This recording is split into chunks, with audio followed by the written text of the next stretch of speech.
কিরে, সারা জীবন এইভাবে দেখে যাবি না মনের কথাটা বলবি? তবে একটা কথা মানতে হবে, এখন যাই করুক না কেন, তুই নাকি দেখলে ও কেমন জানি হয়ে যায়। এখনো সময় আছে, ওকে মনের কথাটা বলে দে, না বলে দেখবি বাকি অন্যের বাসায় চলে গেছে, তখন তুই জেদ্দাস হয়ে ঘুরে বেড়াবি।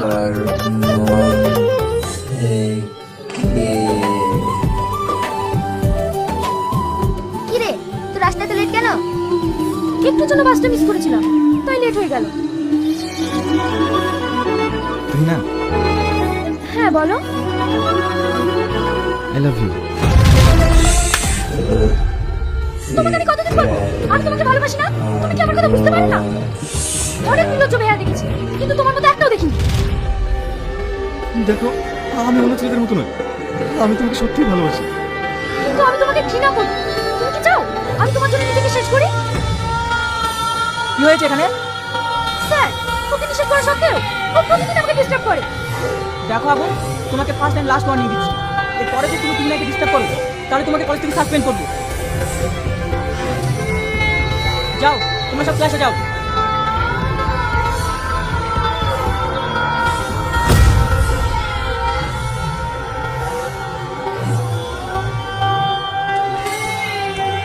তুই না, তুই আর একবার আগুনকে চড় মারলি।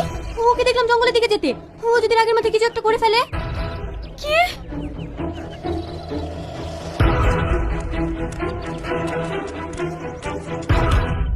তোকে ছাড়া এই মন বাঁচে না, তুই যে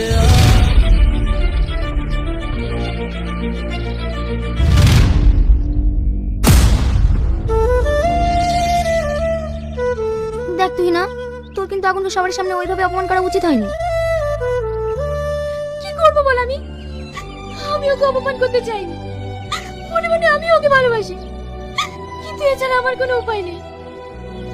বাড়ি থেকে আমার বিয়ে ঠিক করে ফেলেছে, আর 17 দিন পরে আমার বিয়ে। আমি আর কোনোদিনই হতে পারবো না, তাই ও যেন আমার পিছু ছেড়ে দেয়, সেই জন্য আমি এটা করতে বাধ্য হয়েছি।